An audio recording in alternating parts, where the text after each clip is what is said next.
Apertura. Hoy es viernes 5 de abril de 2024. Llegamos a la emisión 519 de la memoria histórica aún no contada del conflicto armado en Colombia. Traemos un hecho que está completamente olvidado. Hay que desempolvar archivos y quizás ir hasta los sitios a consultar a las personas de mayor edad, porque el resto estaba completamente en el olvido. Y es un suceso en el cual terroristas del Partido Comunista encabezados por Tarcisio Guaracas, alias Cariño, uno de los lugartenientes de Tiro Fijo en el sur del Tolima, perpetró el 15 de diciembre de 1963, en el preludio de la Navidad de esa época, una atroz masacre en la vía entre los municipios de Collaima y Ataco, con explosivos contra un vehículo, bus de transporte intermunicipal, que llevaba a campesinos y que por la situación de desorden público y violencia que había en la época, tenía la instrucción del gobierno nacional de subir tropas en el capacete del vehículo, en la parte superior, y un vehículo militar detrás, escoltando a los pasajeros para evitar que los bandoleros los bajaran, los secuestraran, les robaran el dinero y sus propiedades y luego los asesinaran como era común en la época. Entonces, se podría decir que es la primera emboscada con explosivos contra una población, ya que la anterior, la primera emboscada grande que han hecho fue la del año 52, que hicieron Guadalupe Salcedo y Umar Aljure contra el batallón Vargas en el sitio conocido como el Turpial, que la vimos hace un par de semanas aquí. Y esta es la primera que hacen las guerrillas comunistas en forma masiva. Ya habían cometido muchas más emboscadas con explosivos contra el ejército, pero esta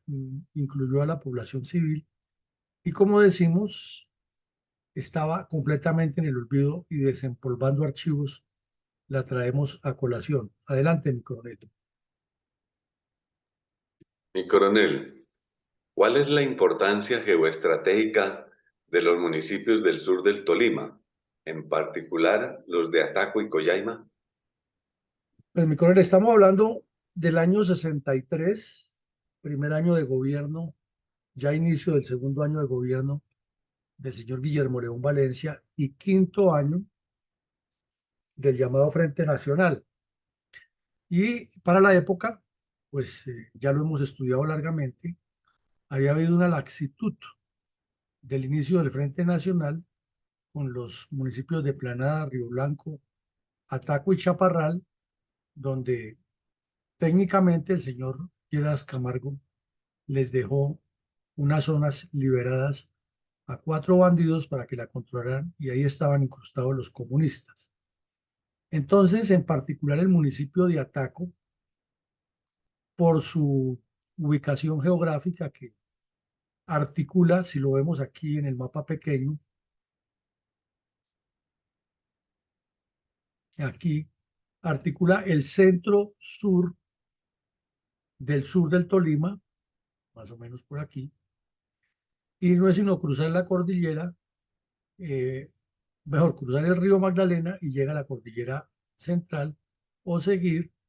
sobre el sector y está en la cordillera oriental. Entonces, para Tiro Fijo y los demás bandidos del Partido Comunista les resultó ideal, máxime que sale por el norte y oriente a dos municipios que son de alta población indígena. Entonces, como el Partido Comunista había llegado ya a controlar aquí al suroccidente de Planadas las etnias comunistas, las etnias indígenas de Río Chiquito, pues les resultaba de perlas hacer el trabajo de organización política aquí en Ataco y Natagaima y Collaima,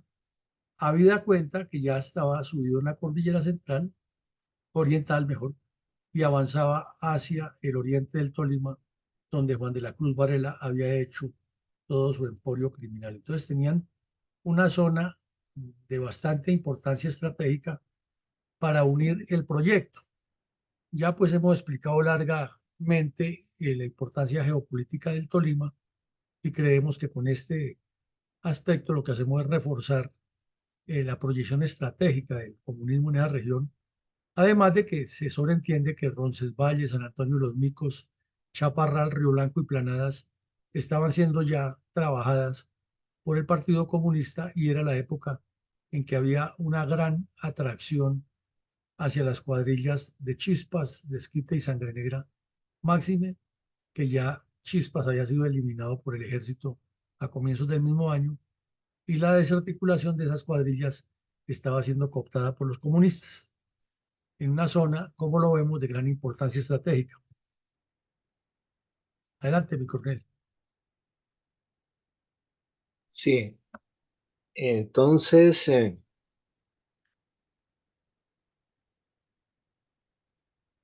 entonces, ¿cuáles fueron las primeras informaciones que se conocieron a raíz de la emboscada y masacre de soldados y civiles perpetrada por el bandolero comunista Tarcisio Guaracas, alias Cariño, en diciembre de 1963 sobre la vía Taco-Coyaima, al sur del departamento del Tolima?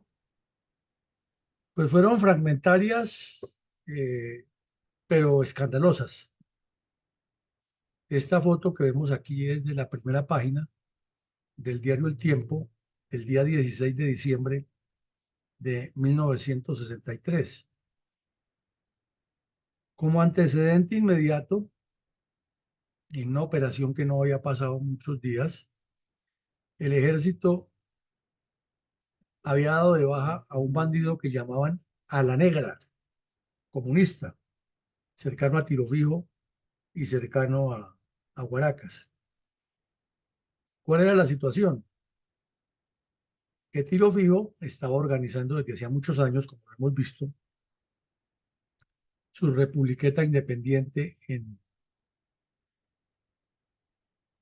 Marquetalia y que lo que había quedado de los residuos de las guerrillas de Charro Negro y de otros estaban trabajando en un proceso dirigido por el Partido Comunista que se llamaba la unificación de las guerrillas del bloque sur. Y el Partido Comunista los estaba alimentando con la idea de formar un criterio o un proyecto agrario revolucionario para justificar la invasión de todas esas tierras y para retar al Estado, muy al estilo del señor Petro, de imponer por la fuerza otro tipo de normas que fueran contrarias a las ya estatuidas en las leyes, en los códigos y en la Constitución. Entonces los antecedentes eran álgidos y si le sumamos que el señor Lleras Camargo, en su afán politiquero y populista, siguiendo las instrucciones del señor Echandía, lo que había hecho era arrevolverar toda esa área, poner en una ebullición de conflicto las cosas como estaban llegando. Entonces, esta cuadrilla de Alma Negra o Ala Negra se había hecho muy famosa y el jefe de todos esas, o sea, de varios grupos que integraban la cuadrilla, era Tarcisio Guaracas, un militante comunista de quien ya vimos aquí hace ya un par de años la historia que fue dado de baja por el ejército en una operación muy bien hecha con guías civiles eh, sobre un emporio que tenía, que era toda una república independiente igual a la de Marquetalia. Y esa la tenía en el sur del Tolima, en Ataco, precisamente. Entonces, la descripción que llegó en primera medida fue que una bomba de alto poder explosivo se activó, causando la muerte inmediata de 17 personas y 29 heridos. Que los hechos ocurrieron a las 7 de la mañana del 15 de diciembre, preludio de la Navidad. Esa fue la Navidad que le dieron los comunistas a esos campesinos y que en el sitio exacto donde ocurrió es en la vía entre Ataco y Collaima, donde la zona es muy quebrada y hay curvas, eh, lo cual obligaba a que el vehículo bajara completamente la velocidad. La carga explosiva estaba instalada en la carretera y comenzaron una serie de especulaciones, ¿no? Que ha sido activada con mecha lenta al estilo de las películas del oeste, luego que no, que ha sido con explosor y con sistemas más modernos, pero eran especulaciones que no le quitaban nada de fondo a la realidad. Y lo otro que se decía era que la habían cometido unos delincuentes de la cuadrilla de Alma Negra que no estaban identificados, que había muerto uno, que sí, que no había muerto, que afortunadamente un jeep del ejército venía detrás del vehículo donde estaban los soldados custodiando a los campesinos para que no los atracaran los bandidos. Y había cierta especulación e inexactitud porque la información llegaba y el corresponsal del tiempo enviaba un cable, un telegrama, y así mismo lo iban acumulando y lo tenían para publicarlo como en una serie de documentos que iban cambiando. Entonces la versión se veía variada entre lo que se dijo a una hora y luego lo que se dice a la otra, y utilizaban mucho para producir en los talleres con los linotipos los famosos remates de última hora. Última hora era que el editor de turno mantenía lo que había llegado en el día y guardaba un espacio en la diagramación del periódico antes de hacer el tiraje final y colocaba el comentario final de última hora. Entonces, desde el principio se dieron los nombres de 17 personas y los 29 heridos. Mencionaron a los soldados Ramiro Barrios, Vicente Manrique y a una cantidad de personas civiles, campesinos, todos de la región, personas de 45 años, 30 años, eh, 22, 24, eh, 50 años, y contaban, pues, en la parte grave, es que algunos cadáveres, además de haber sido rematados con tiros de fusil, como se notaba en lo que se encontraba, habían sido incinerados parcialmente o habían sufrido quemaduras. Pero lo más atroz es que encontraron 5 cadáveres, entre ellos de un niño, completamente carbonizados y sin poderlos identificar. Eh, un testigo relató que además de la explosión, los bandidos que estaban en el borde de la vía lanzaron bombas Molotov contra el vehículo apenas explotó. Entonces se produjo el incendio y las personas salían del vehículo, los que todavía estaban con vida, que fueron pocos, salían por los trozos que han quedado del vehículo, eran rematados con tiros de fusil. Y los gritos de vivas al Partido Comunista, viva la Revolución Comunista, vivas a Moscú, vivas a Fidel Castro, vivas a eh, los gobernantes rusos por parte de los bandidos, fueron muy notorios en este suceso. Entonces, comenzó, como les decía, una especulación que poco a poco se fue aclarando y los anuncios de que ya habían enviado tropas, apenas se conoció la información en Ibagué, para reforzar la zona y buscar los delincuentes. Mi coronel, ¿cuál fue el contenido del comunicado firmado por el coronel Álvaro Herrera Calderón, comandante de la Sexta Brigada en esa entonces, en relación con la emboscada y masacre de soldados y civiles perpetrada por el bandolero comunista Tarcisio Guaracas, alias Cariño, en diciembre de 1963 sobre la vía Ataco-Collaima al sur del departamento del Tolima? Pues mi coronel, el comandante de la brigada escribió el boletín número 49, o sea que eso nos indica que la cantidad de hechos violentos en el Tolima fueron muchos, ya que si este era el 49, quiere decir que hubo 48 anteriores con otros sucesos similares o relacionados con esta violencia que el señor de Rux y sus conciliábulos se encargaron de minimizar con el cuento de que simplemente era un problema de una agresión del Estado contra unas personas y que todos se han levantado en armas y que los demás ha sido legítima defensa y legitimada por las leyes colombianas. Pero aquí nos quedamos con este solo hecho y con ese número, viendo que es una enciclopedia completa de historia criminal del Partido Comunista y de los desadaptados que han dirigido la violencia en Colombia pensando sacar ventajas personales de eso. Entonces el comunicado del general, del entonces coronel, después general comandante del ejército, Álvaro Herrera Calderón, y autenticado por el capitán de la época, Daniel García Echeverri, que también fue general después, nos cuenta que a las 7 de la mañana en la vía entre Ataco y Coyaima, una cuadrilla de bandoleros que aún no la habían identificado, pero que después se estableció plenamente que era la de Tarcisio Guaracas, colocó una bomba de alto poder explosivo contra un bus de pasajeros civiles, ocasionando en forma inmediata su incendio. Aquí no lo dice el general, pero hacemos el paréntesis. El tema era que era tan común que en esas zonas rurales, cuando los campesinos se movían, y esto ocurrió una época pues que ya se comienza a ver bastante movimiento de personas en todo el país y unas carreteras destapadas de malas condiciones. Si todavía están, imagínense cómo sería hace 62 años, 61 años. El hecho es que la decisión del gobierno nacional fue que el ejército escoltara esos vehículos porque era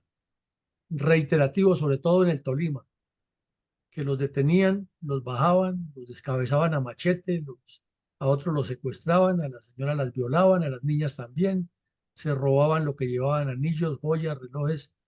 y ese era el común de todas esas cuadrillas de Tiro Fijo, Sangre Negra, todos esos bandidos hacían lo mismo. Entonces, la solución fue colocarles seguridad. El problema era que eran vehículos de línea, como se dice en el campo, pues estaba matemáticamente anunciado cuando pasaban,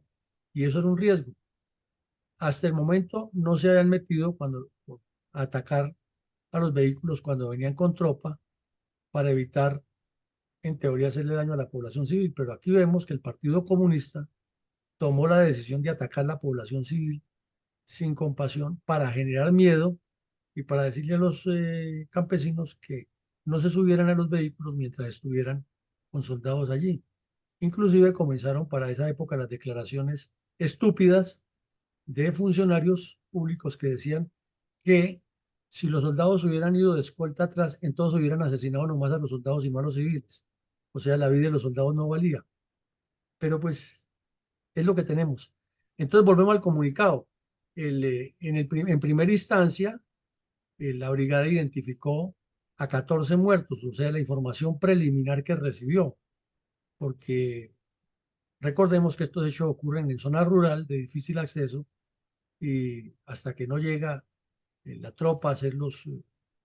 levantamientos de informes completos y las autoridades civiles, pues era fragmentario de lo que estaban pasando los mismos campesinos. Y hablaba de 23 heridos, después se dieron cuenta que eran más y mencionaba a algunos militares que también iban ahí. Y luego informa que los militares han sido evacuados a Chaparral y los civiles también a Ataco y a Chaparral, que ya había enviado tropas del batallón Caicedo a iniciar la persecución de los bandidos y a tratar de establecer más lo que ha sucedido. O sea que es un comunicado fragmentario, pero ya es oficialmente que confirma la muerte de varias personas. Luego el periódico El Tiempo, más tarde de que se produce ese comunicado, sin embargo lo dejan así, lo envían por Telex a la redacción en Bogotá y periódico El Tiempo, el corresponsal ya le agrega que no son 14 sino 17 los muertos, o sea que identificaron a otros 3, pero que 5 de ellos definitivamente quedaron carbonizados y que mm, los demás muertos presentan pruebas graves de tiros y rematados, pues rematados a tiros y luego incinerados o parcialmente incinerados. Eh, Luego también relatan que dentro de las víctimas iba una niña muy bonita, muy agraciada, que era la reina popular de Ataco, e iba a participar en la inauguración de un evento eh, cultural campesino con ocasión de la Navidad en el otro municipio, en Collaima. Pues todos sabemos que entre esos municipios existe una interacción social y cultural muy grande, y da los nombres de las señoras, los señores que fueron asesinados allí y los que quedaron heridos, y aquí los tenemos en pantalla para que se tenga la prueba real, no de que hubo 19 heridos o 20 heridos o 29 y que no se sabe quiénes son. No, aquí están los nombres completicos y en algunos casos la edad de los muertos y de los heridos y a dónde fueron trasladados. Entonces son personas, son seres humanos reales que quedaron allí afectados por la violencia, campesinos en su mayoría, afectados por el Partido Comunista, pues por la cantidad de muertos y heridos se sobreentiende que el vehículo venía atiborrado, como suele suceder, y más en esa época que no era sin un solo vehículo de ida y uno de venida al día, pues con mayor razón todas las personas salían, y lo usual era que si el vehículo salía a las 7 de la mañana, estas personas tenían que salir desde sus veredas a las 3, 4 de la mañana, bajar a desayunar en el caspete del pueblo o llevar un fiambre para comer en el camino. Y en el Tolima es muy, muy común el argumento del avío, que es lo que las mamás le empacan, un portacomida o un recipiente al viajero para que en el camino tenga que comer. Eso es parte de la historia, pues las costumbres del departamento. Entonces, esas pobres personas que tenían muchas ilusiones, algunos irían a hacer sus negocios particulares en Ataco o a visitar, en Collaima o a visitar familiares, ahí quedaron vilmente asesinados por el Partido Comunista y una de sus cuadrillas. Adelante, mi coronel. ¿Por qué el general Alberto Ruiz Novoa, para la época ministro de Guerra, afirmó en entrevista ante los medios de comunicación que se trató de un plan anarquista al referir la emboscada y masacre de soldados y civiles perpetrada por el bandolero comunista Tarcisio Guaracas, alias Cariño, en diciembre de 1963 sobre la vía Ataco-Collaima al sur del departamento del Tolima? Es que resulta que hubo mucha especulación y hablaban que como en las películas del oeste colocaban siempre la imagen de que los bandidos se escondían a la orilla del ferrocarril y colocaban una trampa explosiva con una mecha lenta y se veía como la mecha lenta iba corriendo. Entonces existía en el imaginario popular eso y lo repetían. Pero ya cuando llegaron las tropas al lugar, hicieron el- la inspección forense inicial y revisaron el sitio, encontraron los cables eléctricos dirigidos hacia la montaña. Y ya con esa información confirmada, pues el ministro de Defensa, que era el general Ruiz Novoa, le informó a los medios de comunicación que ha sido un acto de estilo anarquista con una bomba utilizada al estilo de lo que han empleado los combatientes en la guerra mundial y lo que él ha experimentado en Corea, era con explosor y con cables eléctricos. Entonces, él se refirió a anarquistas, era porque no fue el único hecho que estaba pasando en el país. 2 días después de este hecho, en Santa Marta de la familia Dávila, que es muy conocida ya, que han tenido que ver con la política, le explotaron una bomba en el edificio donde vivían la familia Dávila. Aquí en Bogotá, otra. En Cali también hubo bombas. Y si recordamos lo que hemos dicho siempre del señor Rojas Puyo, negociador estrella del proceso de paz de Belisario Betancur con las FARC, que escribió un libro a 4 manos con Jacobo Arenas, que se llama Correspondencia Secreta del Proceso de Paz y que está gratis en internet y se puede leer. Allí el señor Rojas Puyo le decía que ellos, los comunistas de esa época, la juventud comunista, habían tenido toda la solidaridad con las guerrillas comunistas y que habían explotado bombas por todo el país. Entonces, no era la única. Colombia ya estaba en una situación tensa. Recordemos que 1 año y medio o 2 años antes de estos hechos, ocurrió la masacre que cometió el MOEC en el batallón Palacé de Buga y que, como lo hemos mencionado, Guadalupe Salcedo había también unos años antes activado una carga explosiva contra una patrulla del ejército, una compañía del ejército. Entonces venía creciendo esto y dijéramos que a partir de esa época se volvió mucho más común el uso de explosivos, que sigue siendo reiterativo hasta hoy, y que, como hemos visto en anteriores episodios de la memoria histórica, ese esquema de colocar la trampa explosiva en la carretera y luego rematar a tiros a los ocupantes de los vehículos fue y sigue siendo muy común en el accionar de las FARC. Para resaltar algo aquí, cuando vino el coronel Matamoros y nos contó lo sucedido en Yacopí hace como un mes largo que estuvo el coronel aquí en el programa. Entonces, por eso el general Ruiz Nova lo explicó, que había una tendencia anarquista, pero con un fondo de ideología comunista. Adelante, mi coronel. Mi coronel, ¿cuáles fueron las funciones del investigador especial nombrado por el gobierno nacional para esclarecer los hechos relacionados con la emboscada y masacre de soldados y civiles perpetrada por el bandolero comunista Tarcisio Guaracas, alias Cariño, en el lugar y fecha ya descritos? Pues, mi coronel, es que resulta que en ese tiempo, o mejor, si ahora la justicia todavía tiene dificultades y problemas, imaginen el tiempo donde había unos jueces que llamaban promiscuos, que tenían jurisdicción en varios municipios y que tenían que desplazarse y atender asuntos civiles, asuntos penales, etcétera, y con un secretario y una máquina de escribir. Entonces, eso era complejo hacer cualquier tipo de investigaciones relacionadas con la violencia. Entonces nombraron en Bogotá a un señor, a dos jueces, Jorge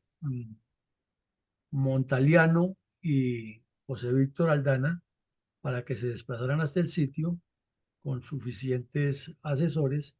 recaudaran todas las pruebas, elaboraran el mejor proceso y tomaran las decisiones judiciales a que hubiera lugar. Ellos eran civiles, y como el país mantenía en estado de sitio, generalmente esos procesos pasaban un tiempo a la justicia penal militar, y cuando le pasaba la calentura de pandemia a los políticos, devolvían todo eso para la justicia civil y se volvía un tránsito de va y viene de esos procesos. Entonces aquí trataron como de centrar la investigación, pero al momento de presentarse un estado de sitio se surtía ese proceso de va y viene, y eso al final no fue ni chicha ni limonada, porque no terminó ni en este caso ni en muchos dando claridad a los sucesos.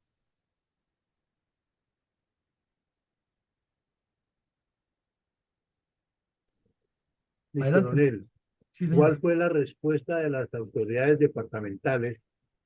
cuando se conoció la noticia de la emboscada y masacre de soldados y civiles perpetrada por el bandolero comunista Tarcisio Guaracas, alias Cariño, en diciembre de 1963 sobre la vía Ataco-Coyaima, al sur del departamento del Tolima? Pues, mi coronel, el periódico El Tiempo publicó también una crónica que la tituló así: Movilización sobre el lugar de la tragedia, y la subtituló que el gobernador Jaramillo Salazar, los secretarios del despacho, que eran muchos menos que ahora, había menos burocracia, pero eran personas conocidas, que además siempre pensaban en sus campañas políticas y querían estar presentes donde los vieran, para que la población dijera: no, aquí estuvo el doctor, él estaba pendiente. Y uno se pregunta ahora, ¿pendiente de qué? No se sabe, pero ahí estaban haciendo bulto, comandante de la brigada y otras personas. También informa que el número de muertos aumenta porque un soldado de los que ha quedado herido falleció en el hospital de Ibagué. También informa que fueron capturados 3 bandoleros en la redada que hizo el batallón, inicialmente el batallón Caicedo. Ya veremos otros hechos posteriores. Y apareció un testigo que venía caminando por la carretera cuando ocurrió la explosión, y y notó todo. Entonces él vio cuando uno de los bandidos que estaba activando la carga también murió en los hechos, y cuenta lo que él alcanzó a ver de las personas, cómo las sacaban, a los heridos, él ayudó. Salió una información de que ese mismo día el señor Sangre Negra había cometido una masacre en el norte del Tolima, entre Murillo y Villahermosa. Entonces luego ya con esa subtitulación colocan las fotos de 3 de los soldados asesinados: Alfredo Delgado, Vicente Manrique Vargas y Elías Guerrero Ramírez, 3 miembros del batallón Caicedo asesinados. Vuelve y hace el recuento de los hechos, de lo que se tenía la información, describió lo que dijo el gobernador en el sitio, que había llevado traumatólogos, había llevado otros médicos para que acompañaran en la atención de los heridos en Ataco,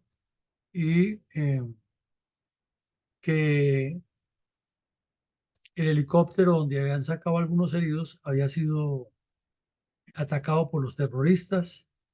Luego también reiteró que había 3 detenidos y que había un valedorero muerto. El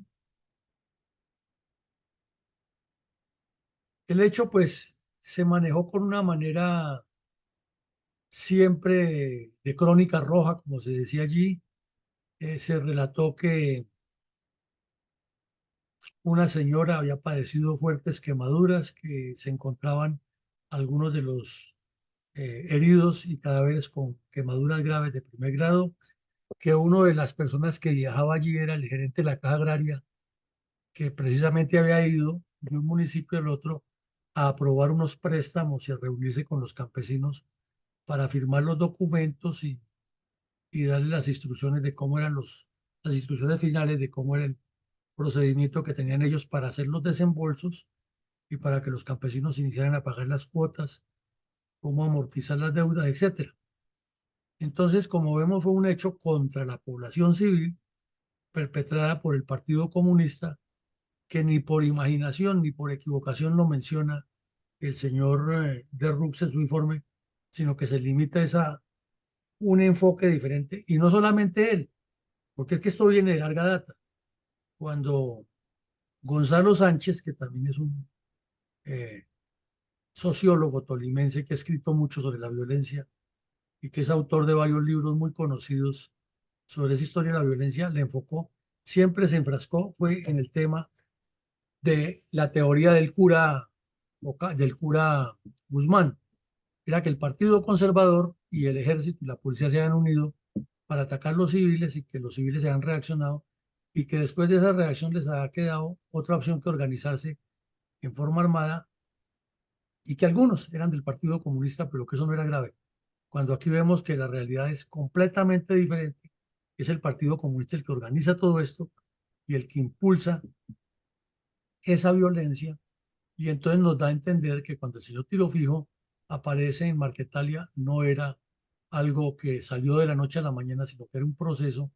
tanto armado como político que se venía construyendo. Y una de las grandes pruebas es que le disparaban al helicóptero con ametralladoras .50, que no son escopeticas, como dicen estos señores recontando la historia de Tiro Fijo. Adelante, mi coronel. ¿Qué nueva información trajo el diario El Tiempo acerca de la demoledora emboscada y masacre de soldados y civiles perpetrada por el bandolero comunista Tarcisio Guaracas, alias Cariño, en diciembre de 1963 sobre la vía Taco-Coyaima, al sur del departamento del Tolima? Pues fueron informaciones fragmentarias, ya trajeron datos de personas, de la edad que tenían, de dónde provenían. Reiteraron mucho lo de la historia de la muchacha que era la reina popular o reina de belleza del sitio, una mujer de escasos recursos, pero pues es lo que había en esos poblados. Y el impacto psicológico que ha causado en la población, la preocupación de la gente pidiendo que el ejército no se fuera, que los cuidara, y también los reclamos de los propietarios de los vehículos o del propietario del vehículo que pedía 80.000 pesos de la época como resarcimiento al daño. No existía muy claro lo de los seguros de los vehículos. Los anuncios del gobierno nacional que iba a colocar más seguridad, más justicia y nuevamente los nombres de las personas y algunos relatos de las víctimas que ya comenzaban a hablar, pero todo muy fragmentado. Mi coronel, ¿cuál fue la versión inicial del alcalde de Chaparrar acerca de este acto terrorista perpetrado por el bandolero comunista Tarcisio Guaracas alias Cariño en diciembre de 1963 sobre la vía Ataco-Collaima en el Tolima? Pues él le agregó o volvió y echó más o menos la misma historia. Relató que el nombre del soldado que falleció posteriormente, porque antes lo anda ahora como uno de los soldados que falleció. Aquí ya dijo que era el soldado Elías Guerrero, eh, que había llegado al hospital militar y había fallecido debido a las quemaduras graves que tenía y las otras heridas de arma de fuego, que ya tenía tropas tanto del batallón RUC como el batallón Caicedo, eh, y que estaban en plena colaboración, invitando a la población civil a colaborar en la búsqueda de los bandidos, eh, que la muchacha, la joven reina de belleza, reina popular Gloria María Toledo, había sido trasladada con los soldados también heridos, con otros soldados al Hospital Militar de Bogotá, y dio una especie de parte de persona por persona de los heridos que han sobrevivido, en qué situación estaban, y nombró, por ejemplo, al señor Julio Vicente Molano, con quemaduras en ambos brazos y en las piernas, al señor Alejandrino Matema Ortiz, con una herida producida por un golpe en la cabeza cuando se produjo la explosión y dos impactos de arma de fuego, y así va nombrando a otras personas y va dando como una especie de parte médico muy rudimentario de lo que él tenía en su despacho. Y pues afirma que las autoridades, como siempre, ¿no?, que están prestas a que estos delincuentes paguen por lo que hicieron, pero de ahí no pasó. Mi coronel, ¿por qué los medios de comunicación publicaron al unísono que una semana antes había ocurrido otro ataque terrorista perpetrado por la cuadrilla de Marcos Guaracas, alias Cariño, en el área rural del municipio de Ataco, Tolima, no muy lejos del sitio de la nueva emboscada? Pues resulta que había habido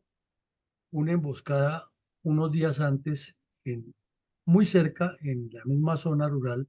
también contra otro vehículo que se movía entre el sitio Dos Aguas, ya con dirección de Collaima hacia Ataco, y también venía escoltado por soldados del batallón en el mismo esquema, y le habían hecho una emboscada similar, eh, con granadas y con algo que ellos llamaban los catalicones, que era una especie de bomba casera elaborada sobre canutos de guadua, y la cargaban con explosivos por dentro y la disparaban como si fuera un mortero artesanal contra los vehículos o contra las instalaciones cuando atacaban a la policía. Y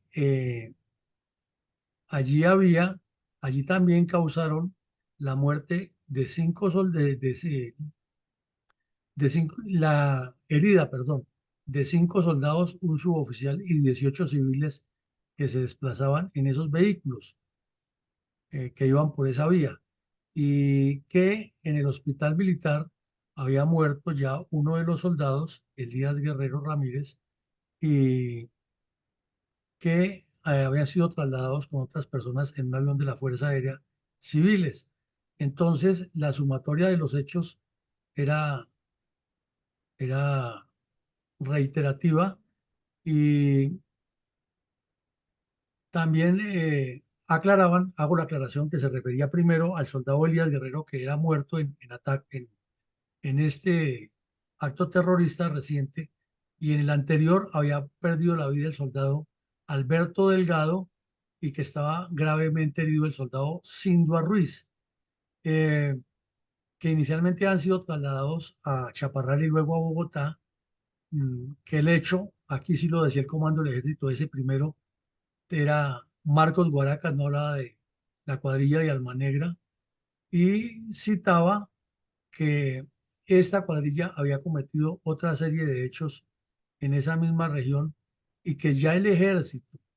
y la Fuerza Aérea estaban haciendo patrullajes en la zona. Entonces lo que se deduce aquí es que estos bandidos fueron audaces, fueron eh,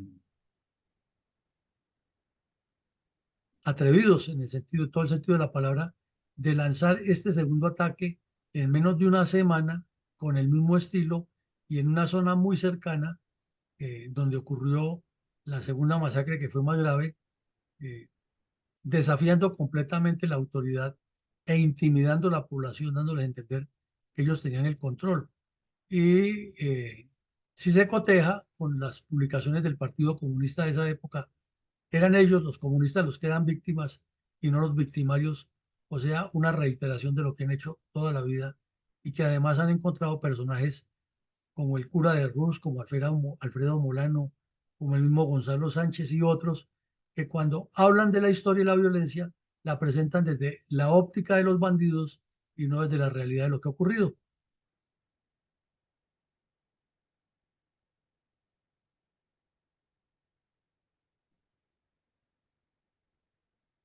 ¿Cómo sucedieron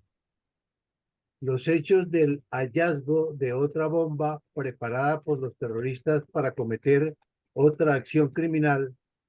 hallada por tropas de la Sexta Brigada, escondida en una vivienda del área rural del municipio de Ataco, Tolima? Pues se revisaron muchas casas, se le trajeron muchos detenidos por una razón o por otra a los jueces. Y en medio de las indagatorias se confirmó que habían muerto más personas, o sea que ya no eran 29 sino 31 con el soldado. Y mencionaban a la señora Argelia Barrios, que también falleció en el hospital por las mismas razones de heridas y hechos que estaban relatando e investigando. Y luego describió que en una de las veredas cercanas, en un registro de vivienda, los soldados encontraron una bomba preparada, lista para actuar en otro sector, o sea que eso indica que los bandidos tenían el plan de volver a atacar los vehículos en las mismas circunstancias porque les estaba dando frutos y porque podían utilizar el factor sorpresa. Y hubo 3 detenidos inicialmente, luego otros 5 en otro municipio, de acuerdo con las declaraciones que dieron los capturados, y todos esos pasaron a órdenes de la justicia, pero eh, buscando archivos no se encuentra qué pasó después, si lo soltaron, si no lo soltaron, y los patrullajes continuaron. El señor, el dueño del vehículo, se llamaba eh, Rivera, de apellido Rivera, propietario del vehículo, Estanislao Rivera, presentó una solicitud de que le pagaran 80.000 pesos de la época por los daños y por la reposición del vehículo, y pues eso entró en demanda y seguramente que sí se los pagaron. No encontramos más información acerca de la evolución de este caso. Pero lo que nos queda claro es que se encontró una bomba diferente y que el plan continuaba. Obviamente se encontró propaganda comunista, se encontraron que muchas de las personas capturadas, precisamente las capturaron porque eran miembros del Partido Comunista, y ahí venía el escándalo del Pasquín Voz Proletaria diciendo que era persecución contra el comunismo en el sur del Tolima, contra los derechos populares y todo esa, el lenguaje, esa jerga que tienen, pero pues eran los que tenían la bomba y fueron los que participaron atentado anterior, en los dos atentados anteriores. Ahora, mi coronel, ¿qué datos se conocieron ese mismo día acerca de la masacre perpetrada por la cuadrilla de Teófilo Rojas Barón, alias Chispas, que ya estaba en proceso de conversión hacia el comunismo en límites de los municipios de Murillo y Villahermosa, Tolima? Pues resulta que ya ha llegado la información de que había ocurrido una masacre. Y entonces nadie, ahí sí los medios de comunicación aquí los vemos calladitos, no mencionan que la politiquería de los señores Lleras y Echandía no ha sido sino pura politiquería con los anuncios que han hecho de pacificación del Tolima y Echandía con su lenguaje florido diciendo que para que se volviera a poder pescar de noche, eh, él estaba haciendo la paz en el sur del Tolima, pero el norte del Tolima seguía descuidado políticamente, porque militarmente ahí estaba el Batallón Colombia operando permanentemente y capturando bandidos y dando de baja a unos cuantos, pero la violencia estaba exacerbada en esa zona. Entonces, las informaciones fue que la matanza no ha sido en Murillo, sino entre Murillo y Vistahermosa. Ya hemos visto que mm, en ese municipio hubo varios hechos criminales que queda en las estribaciones del volcán Nevado del Ruiz y que tiene la facilidad de huir hacia la cordillera o cruzar hacia el otro lado y pasar hacia la cordillera oriental. Aquí lo atroz fue que encontraron, porque los campesinos vieron a unas personas que habían sido sacadas de sus casas y no aparecían, y comenzaron a buscarlas y entre los matorrales encontraron a dos adultos y seis niños, seis menores de edad, entre ellos un bebé de 2 años, que los habían descabezado con un hacha. Imagínense ustedes eso. Eso era lo que hacía el señor Sangre Negra, el señor Chispas, en el momento en que ya los estaban pasando por el Partido Comunista. Entonces, la culpa de la masacre se la adjudicaron a dos bandidos de quienes ya hablamos aquí varias veces, que eran Sangre Negra y Tarzán. Eh, entonces uno se pregunta aquí es por qué los medios de comunicación y por qué todavía quienes hacen la historia hablan de que el Frente Nacional fue una maravilla y que le trajo democracia, paz y seguridad a Colombia, cuando estamos viendo con hechos reales, con documentos reales, con informaciones reales de prensa, que eso era completamente diferente, que la violencia era exacerbada, que la policía y el ejército todos los días tenían o combates o capturas de bandidos. Por ejemplo, este mismo día que ocurrió esa masacre aquí en Villahermosa, y la misma masacre en el sur del Tolima por el Partido Comunista. También la policía había capturado entre Armero y Líbano a otro bandido que era de la cuadrilla de Desquite, conocido como, o alias Pedro Moreno, que había cometido también una gran cantidad de crímenes y tenía con el juez 299 de Mariquita una serie de procesos. Que al mismo tiempo ese día en Fresno, otro municipio del norte del Tolima, habían llegado unos bandidos y le han prendido candela a la finca, a la casa de la finca de una señora que vivía sola. Y la lista así, de una gran cantidad de hechos. Entonces uno vuelve y pregunta, reflexiona, ¿y cuál era la paz que estaban haciendo o que han iniciado el señor Lleras Camargo y el señor Echandía con tantos bombos y platillos durante el primer año de gobierno de Lleras allá en el Tolima? Adelante, mi coronel. Mi coronel, ¿cómo ocurrió el asesinato del suboficial técnico segundo de la Fuerza Aérea, Ramiro Silva Palma, en desarrollo de una operación helicoportada de persecución de la cuadrilla que causó la emboscada y masacre de soldados y civiles perpetrada por el bandolero comunista Tarcisio Guaracas, alias Cariño, en diciembre de 1963 sobre la vía Ataco-Coyaima al sur del departamento del Tolima? Pues fue un hecho triste Además, para destacar el heroísmo del capitán Bernardo Rivera, que era el que iba al mando de la ametralladora, al mando del helicóptero, perdón,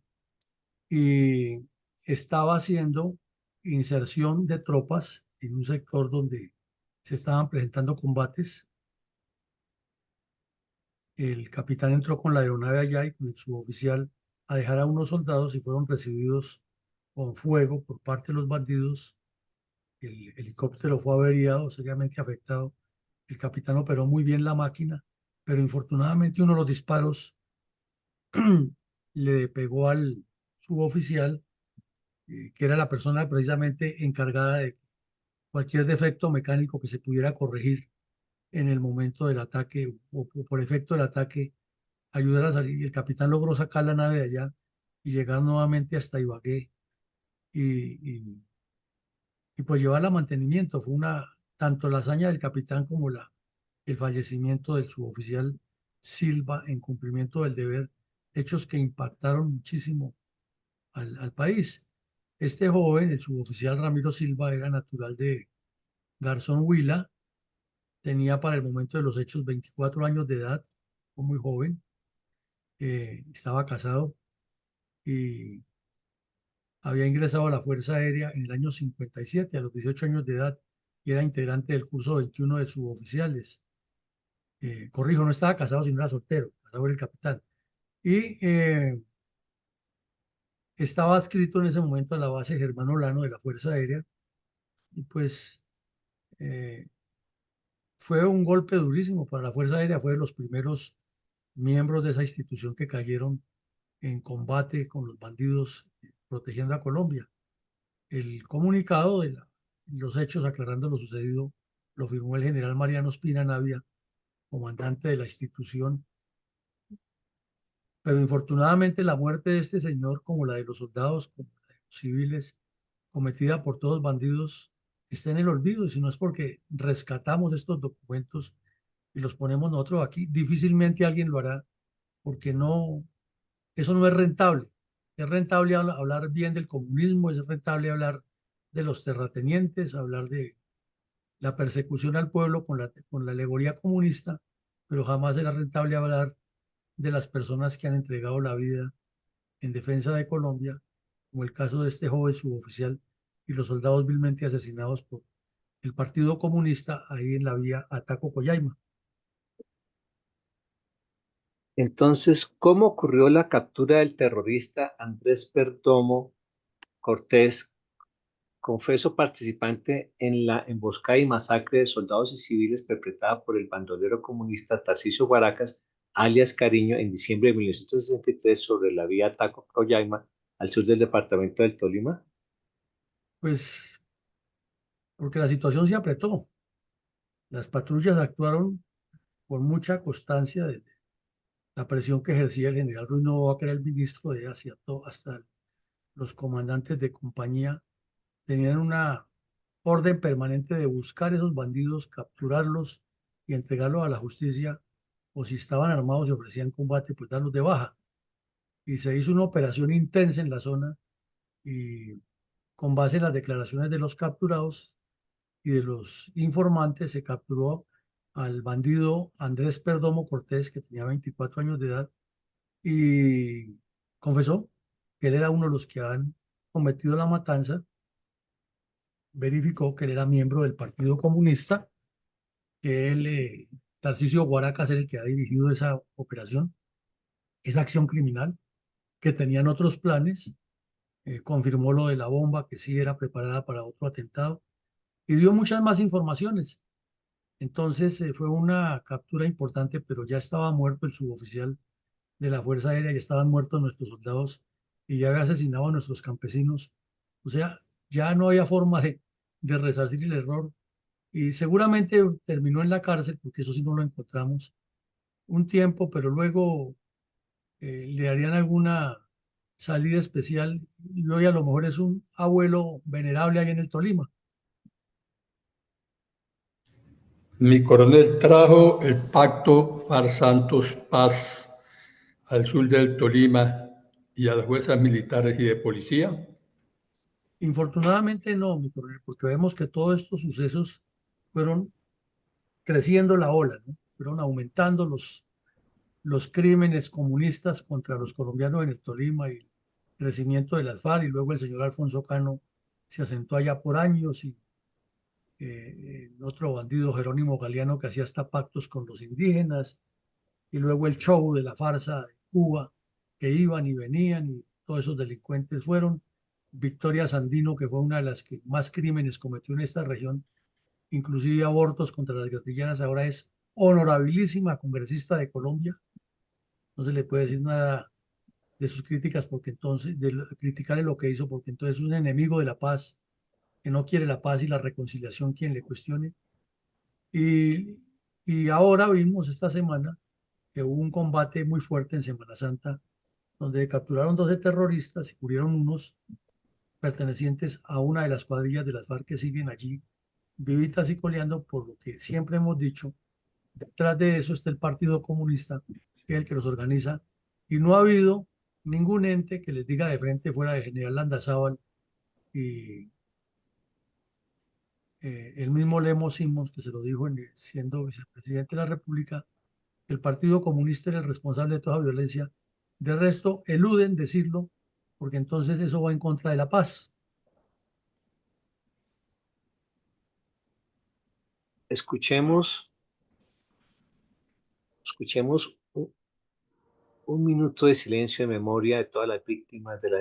emboscada y masacre de soldados y civiles perpetradas por el bandolero comunista Tarcisio Guaracas, alias Cariño, en diciembre de 1963, sobre la vía Ataco-Coyaima, al sur del departamento del Tolima.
Mi coronel, enunciemos algunas reflexiones de orden político estratégico respecto a la emboscada y masacre de soldados y civiles perpetrada por el bandolero comunista Tarcisio Guaracas, alias Cariño,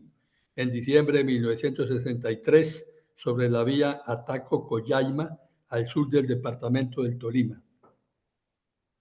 Pues mi coronel, comencemos por la 3 que está aquí, la que está en azul. La habilidad del Frente Nacional para mentir es algo que la historia no ha desenmascarado todavía. Falta construir esa historia de manera objetiva, porque el Frente Nacional lo presentan los dos partidos como un gran paso, y siempre dicen que fue la fórmula ideal para pacificar a Colombia. Y con lo que estamos viendo aquí, hubo pacificación. Entonces, más bien lo que hubo fue una gran mentira, porque los hechos nos demuestran que después de que salió el general Rojas Pinilla del poder,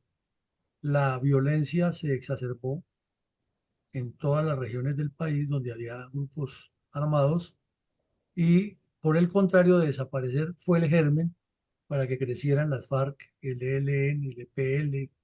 y los demás grupos terroristas. Además, es durante el Frente Nacional cuando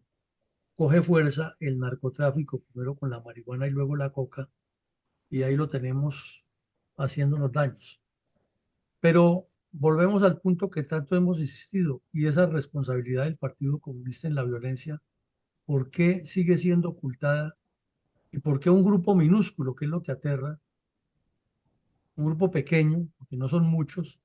es el que impone la verdad y los demás se la dejan imponer?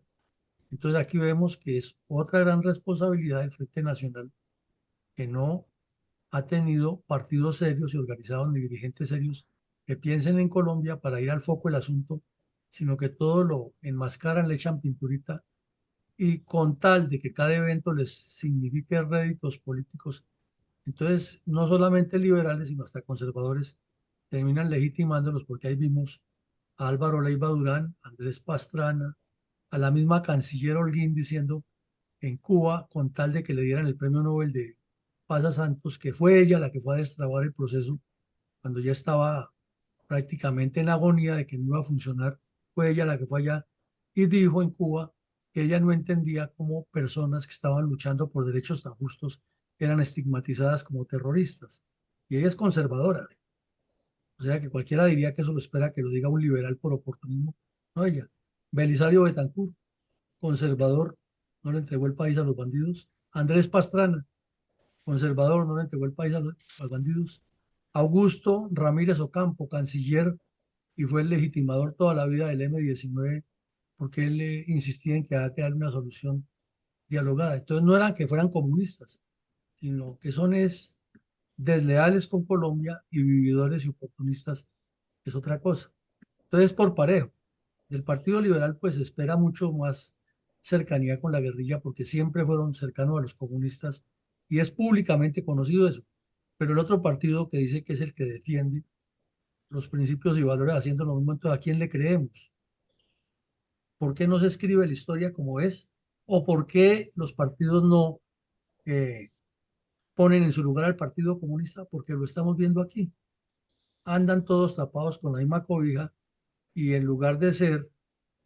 constructores de país son depredadores del presupuesto y de la integridad institucional. Y eso nos lleva a la prueba, a la conclusión de que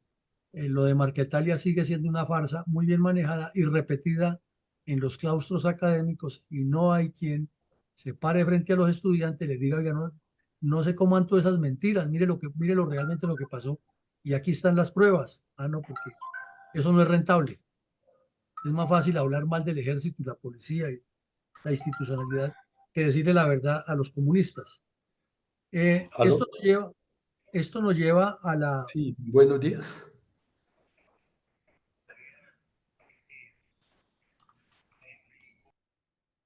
Esto nos lleva a la conclusión que, y lo doy el confitrión a mi coronel Alarcón para que nos ayude con los micrófonos, Gracias. nos lleva a la conclusión que hay una ineludible necesidad de construir la historia del conflicto armado en Colombia como es. Claro, eso demanda un equipo grande de trabajo, unos enfoques y una estructura, pero hay que hacerlo. O sea, esto tiene que ser un objetivo de un partido político que se construya pensando en Colombia. No llamar a todos los comunistas y decirles, oye, escriban su verdad como ustedes quieren, que nosotros como gobierno se la financiamos con todo el dinero que quieran, sino tomar todos estos elementos que ya existen y decir, es a partir de aquí que se construye esa historia y que se cuente como es y que se convierta en una cátedra de educación en los centros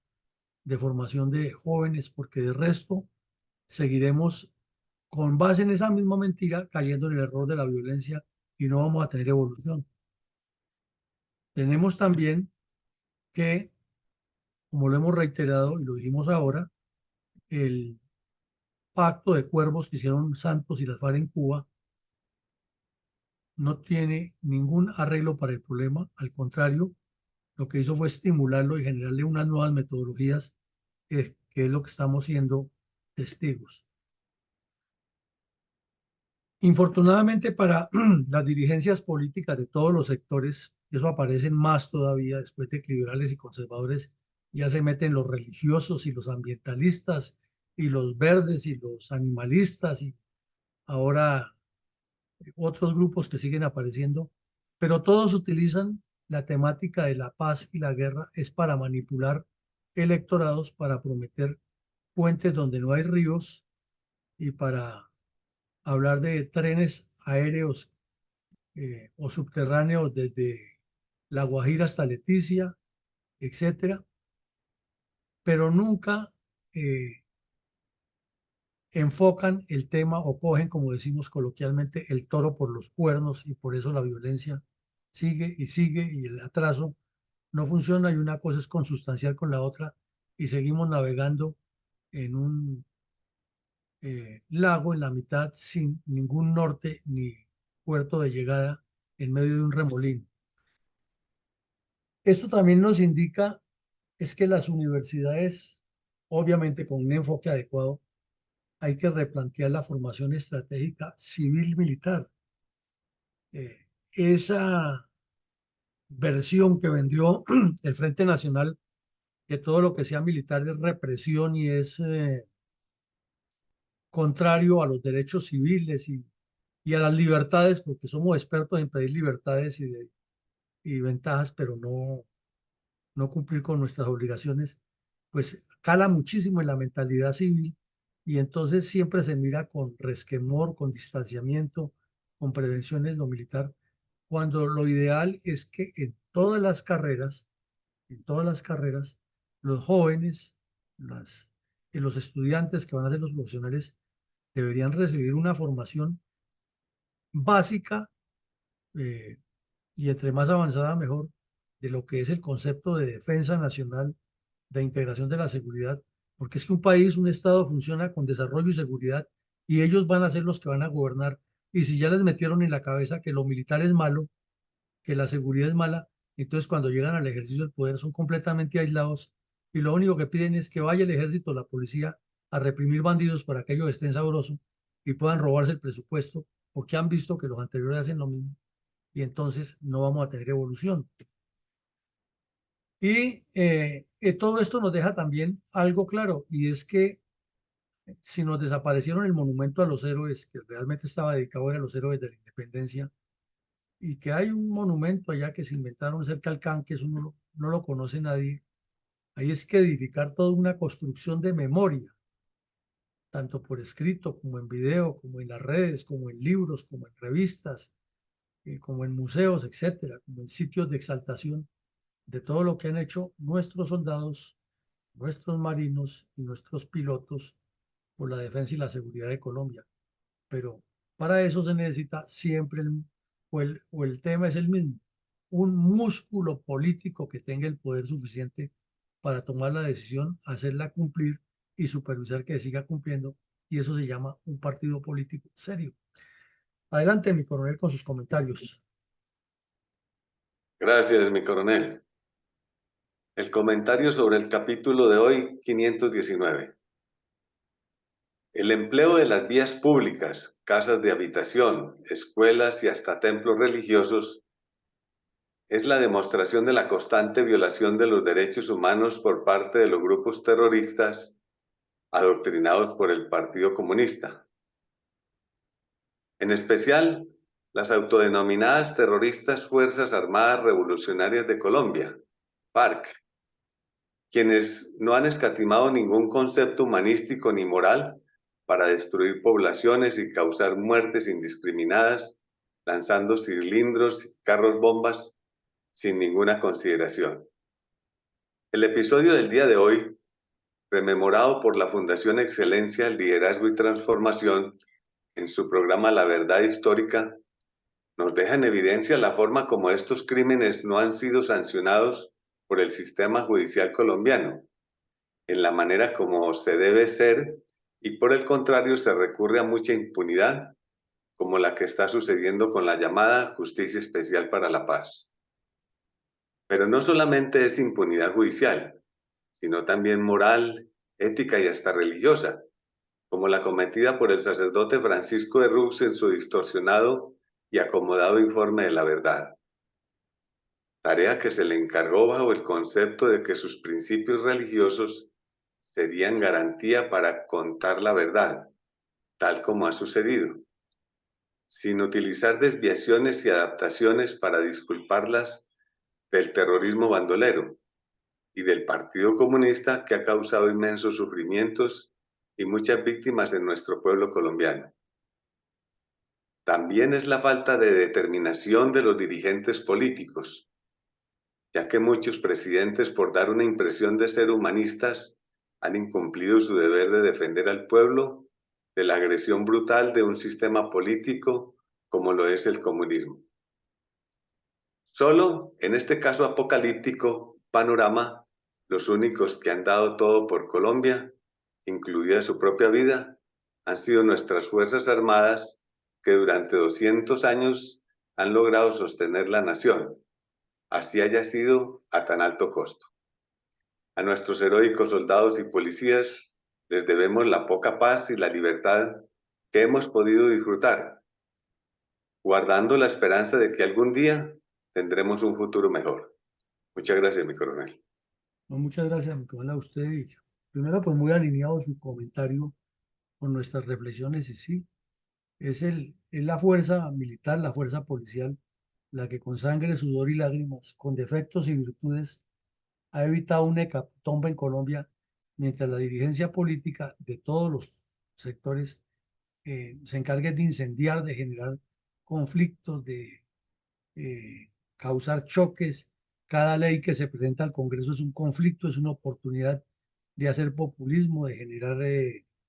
polarización, pero al final pasa el gobierno de turno, pasa ese periodo del Congreso y los resultados son cada vez más peores en este tema de la convivencia entre los colombianos y de tanta gente engañada, llevada a asesinar a otros colombianos en nombre de una revolución que no tiene ni norte, y que fuera de eso nos trae hasta un presidente que tenemos en este momento insistiendo en que hay que destruir el país para que él pueda seguir apoderado, porque es que él es el Mesías que necesita Colombia. Pero infortunadamente su mentalidad egocéntrica no dista la de los del otro lado, que piensan exactamente lo mismo para sostenerse ellos en el poder, y el pueblo colombiano, cuando recibe el beneficio realmente de un gobierno. Entonces, mucho para reflexionar, y siempre estos espacios nos dejan más preguntas que respuestas. Llegamos al final del ejercicio. Los invitamos esta noche a continuar con los análisis de la Constitución Nacional que hace el especialista en el tema, coronel y abogado constitucionalista Diego Caicedo Muñoz, de la Policía Nacional. Y el lunes regresaremos con nuevos episodios de la memoria histórica aún no contada del conflicto armado en Colombia. Feliz día y que Dios nos siga protegiendo. Gracias.